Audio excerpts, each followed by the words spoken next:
નમસ્કાર દર્શક મિત્રો, લોકસામના ન્યૂઝમાં હું ભારતી સોલંકી આપનું હાર્દિક સ્વાગત કરું છું। હવે જોઈએ અમદાવાદથી અમારા રિપોર્ટર સંજીવ રાજપૂત સાથે આજના મુખ્ય સમાચાર।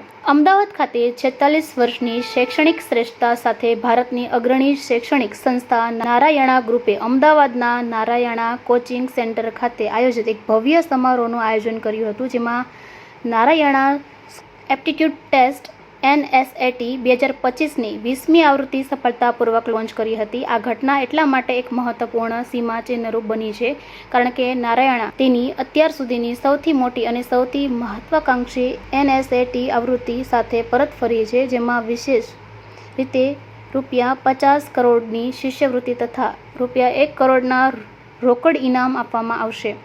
ગત 2 દાયકાઓથી ભારતમાં શૈક્ષણિક પ્રતિભાઓના સિંચન તથા માર્ગદર્શન બાદ NSAT 2025ના યુવા વર્ગમાં શૈક્ષણિક તકો વધારવા માટે નારાયણાની પ્રતિબદ્ધતાનું પ્રતિનિધિત્વ કરે છે। શૈક્ષણિક સમુદાયના પ્રખ્યાત શિક્ષણવિદો તેમજ મીડિયા પ્રતિનિધિઓ તેમજ વાલીઓ તેમજ વિદ્યાર્થીઓ અને નારાયણા ગ્રુપના અધિકારીઓ આ સીમાચિહ્નરૂપ ઘટનાના સાક્ષી બન્યા હતા તથા આ લોન્ચ સમારોહને જબરદસ્ત પ્રતિસાદ આપ્યો હતો।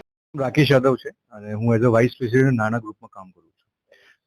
આજે જે ફંક્શન હતું, જે એનસેટ નું લોન્ચિંગ હતું, બેઝિકલી એનસેટ અમારું નાના સ્કોલરશિપ એપ્ટિટ્યુડ ટેસ્ટ છે, જે એક આ સ્કોલરશિપ ટેસ્ટ છે જે ક્લાસ 50 લઈને ક્લાસ 10 સુધીના છોકરા લોકો જેટલા ગુજરાતમાં છે અને પેન ઇન્ડિયાના છે એ છોકરા લોકો એક્ઝામિનેશન આપે। એ બેઝ ઓન ધ એક્ઝામિનેશન અમે લોકો એમને સિટી રેન્ક, સ્ટેટ રેન્ક અને પેન ઇન્ડિયાની રેન્ક આપતા હોય છે। એમાં જે છોકરા લોકો એક સારું એક્ઝામિનેશનમાં સારી રેન્ક અને સારા માર્ક્સ લાવતા હોય એના એકોર્ડિંગ અમે સ્કોલરશિપ અને રિવોર્ડ્સ આપતા હોય। આ વખતે એનસેટનું જે સ્કોલરશિપ જે રિવોર્ડ છે એ કરીબન 50 CR પ્લસ સ્કોલરશિપ છે અને મોર દેન 1 CR કરતા પણ વધારે અમે લોકો એને લોકોને કેશ રિવોર્ડ આપી રહ્યા છે।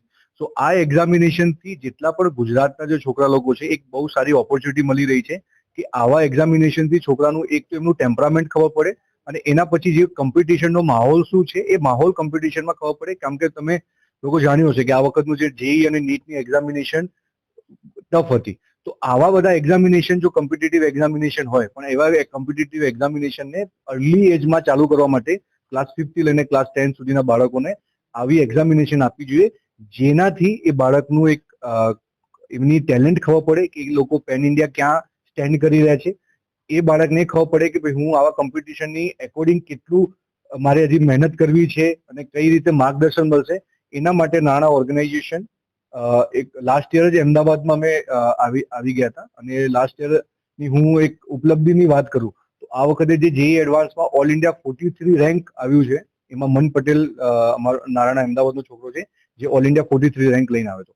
તો કહેવાય કે લાસ્ટ યર જ અમે ઓપન કર્યું હતું ને એક જ વર્ષની અંદર અમે પ્રૂવ કરી દીધું છે અને અમારી જે ઓર્ગેનાઇઝેશન છે એ 46 યર્સની એક લેગેસી છે જે સાઉથમાં હૈદરાબાદ બેઝ છે અને એ લાસ્ટ યર અમદાવાદમાં જે લેગેસી 46 યર્સની છે જે ડે બાય ડે, કારણ કે આ વખતે હું વાત કરું તો ટોપ 100માં મોર દેન 43 રેન્ક ટોપ 100માં જે એડવાન્સમાં રેન્ક આવી છે અને 22 છોકરાઓ જે નીટની અંદર ઓલ ઇન્ડિયા રેન્ક કરી છે। તો એનું આખું એકેડેમિક કરિક્યુલમ લઈને અમદાવાદમાં આવે છે। એના માટે જે આગલા વર્ષે મતલબ નેક્સ્ટ યરે જે એડમિશન ટેસ્ટ છે એ એનસેટ દ્વારા અમે લોકો લોન્ચ કરી રહ્યા છીએ।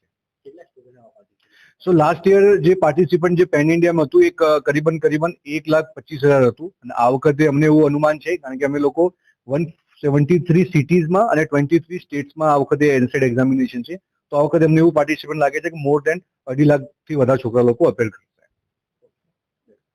હવે ફરી મળીશું એક નવા સમાચાર સાથે, ત્યાં સુધી જોતા રહો લોકસામના ન્યૂઝ।